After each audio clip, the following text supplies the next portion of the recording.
Assalamu alaikum student. I hope you are doing well. हम लोग पढ़ रहे थे कोर्स प्रोग्रामिंग फंडामेंटल जिसमें हमारा टॉपिक चल रहा था selection control structure. Selection control structure में बेटा हम लोग इफ एल्स को डिटेल में डिस्कस कर चुके थे। आज का हमारा टॉपिक है इफ एल्स इफ को आज हम डिटेल में डिस्कस करेंगे कि इफ एल्स इफ क्या होता है। देखते हैं। इफ एल्स इफ एक ऐसा कंट्रोल स्ट्रक्चर है जिसमें हमारे पास मल्टीपल ऑप्शंस होते हैं और मल्टीपल ऑप्शंस में से हमें कोई एक ऑप्शन सेलेक्ट करना होता है। हमारे पास बहुत सारी चॉइसेस होती हैं, 1 2 3 4 5 6 7 वटएवर, बहुत सारी चॉइसेस होती हैं और हम मल्टीपल चॉइसेस में से जब कोई एक पर्टिकुलर चॉइस सेलेक्ट करते हैं according to the given condition, तो ऐसे स्ट्रक्चर को हम कहते हैं if else if selection control structure. If there are many block of statements, हमारे पास ब्लॉक ऑफ स्टेट बहुत सारी हैं लेकिन हमें कोई एक ब्लॉक ऑफ स्टेटमेंट सिलेक्ट करनी होती है, एग्जीक्यूट करनी होती है according to the given condition. ऐसे स्ट्रक्चर को हम कहते हैं इफ एल्स इफ। मैं आपको इसका साइंटिक्स दिखा देती हूँ। देखिए साइंटिक्स इसका कुछ ऐसा है।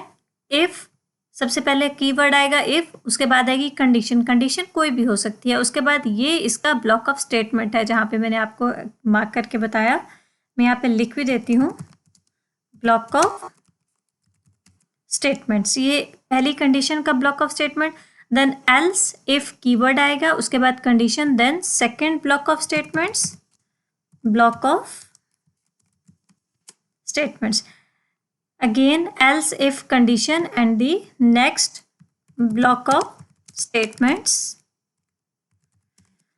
so on। हमारे पास मल्टीपल ब्लॉक ऑफ स्टेटमेंट्स होते हैं और else के बाद else भी कीवर्ड है। अगर इसमें से कोई भी कंडीशन ट्रू नहीं होती तो एट द एंड else की बॉडी एग्जीक्यूट हो जाती है और else के बाद भी आता है ब्लॉक ऑफ स्टेटमेंट्स। ठीक है, अगर फर्स्ट कंडीशन ट्रू होगी तो फर्स्ट वाला एग्जीक्यूट हो जाएगा, बाकी सब इग्नोर हो जाएंगे। अगर ये कंडीशन फॉल्स होगी तो नेक्स्ट कंडीशन चेक होगी।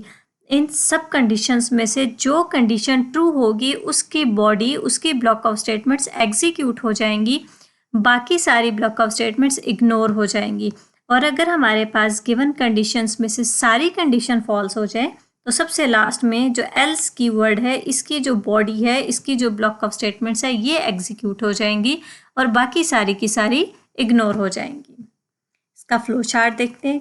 एल्स देखिए मैंने इसका फ्लो चार्ट बनाया है। यहाँ पे हमारे पास फर्स्ट कंडीशन होगी, कंडीशन अगर ट्रू होगी तो स्टेटमेंट प्रिंट होगी, अगर कंडीशन फॉल्स होगी तो नेक्स्ट कंडीशन चेक होगी। सेम अगर नेक्स्ट कंडीशन ट्रू होगी तो स्टेटमेंट ब्लॉक 2 एग्जीक्यूट हो जाएगा और यहाँ से इसके बाद वो एग्जिट हो जाएगा। अगर कंडीशन फॉल्स होगी तो नेक्स्ट कंडीशन चेक होगी, अगर नेक्स्ट कंडीशन ट्रू होगी तो उसकी बॉडी एग्जीक्यूट होगी, अगर कंडीशन फॉल्स होगी तो हमारे पास ये लास्ट में n+1 मीन एल्स की बॉडी एग्जीक्यूट हो जाएगी। हम प्रैक्टिकली इसकी एक एग्जाम्पल करके देखते हैं, प्रोग्रामिंग एग्जाम्पल। मैं यहाँ से सॉफ्टवेयर ओपन कर लेती हूँ, डेव C++। यहाँ पर मैंने एक प्रोग्राम लिखा है सिंपल सा, देखिए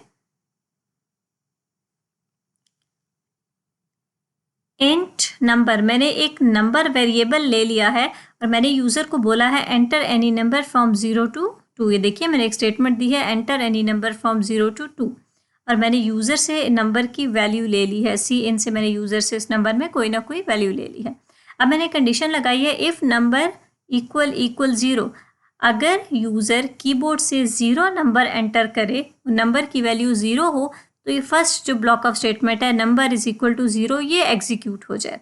अगर नंबर की वैल्यू 1 होगी तो ये सेकंड कंडीशन की जो ब्लॉक ऑफ स्टेटमेंट है ये एग्जीक्यूट हो जाएगी। अगर नंबर की वैल्यू 2 होगी तो ये जो नेक्स्ट ब्लॉक ऑफ स्टेटमेंट है ये एग्जीक्यूट हो जाएगी। और अगर यूज़र 0 से 2 के दरमियान कोई भी नंबर एंटर नहीं करता तो लास्ट वाली स्टेटमेंट इनवैलिड नंबर ये एग्जीक्यूट हो जाएगी। मैं आपको इसको रन करके दिखाती हूँ। सबसे पहले हम इसको कंपाइल करेंगे F9 से, उसके बाद हम इसको रन करेंगे। सबसे पहले सेव, देन F10,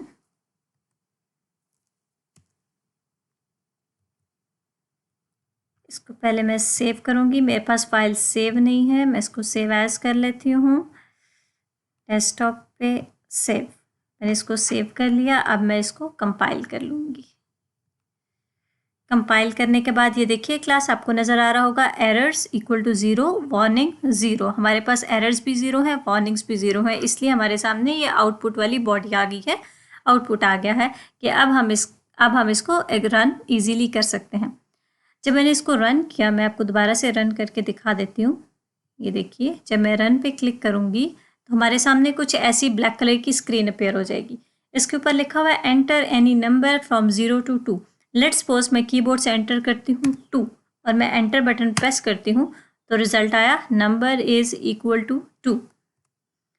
ये देखिए, नंबर इज इक्वल टू 2, ये वाली बॉडी एग्जीक्यूट हो गई थी, बाकी सारी बॉडीज इग्नोर हो गई थी। अगर मैं इसको अगेन रन करती हूँ और मैं यहाँ पे कोई नंबर एंटर करती हूँ, लेट्स सपोज 8। अब 8 0 और 2 के दरमियान में नहीं है, मैं एंटर प्रेस करती हूँ तो ऊपर लिखा हुआ है इनवैलिड नंबर। ठीक है, इट मीन्स कि नंबर जो मैंने एंटर किया वो 0 और 2 के दरमियान में नहीं है। सो मेरे पास जो लास्ट वाली एल्स की बॉडी है इनवैलिड नंबर, वो एग्जीक्यूट हो जाएगी।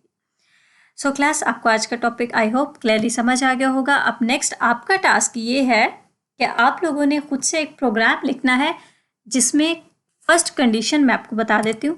फर्स्ट कंडीशन आप लोगों ने देनी है, आप लोगों ने यूज़र से एक कैरेक्टर लेना है, लाइक ABCD इस फॉर्म में कैरेक्टर्स लेने हैं और कंडीशन लगानी है कि अगर वो कंडीशन AEIOU वॉवल्स हों तो स्टेटमेंट एग्जीक्यूट होने चाहिए, या you enter the vowel number, और एल्स की बॉडी में आपने स्टेटमेंट देनी है you enter the consonant number. Thank you class, अल्लाह हाफिज़।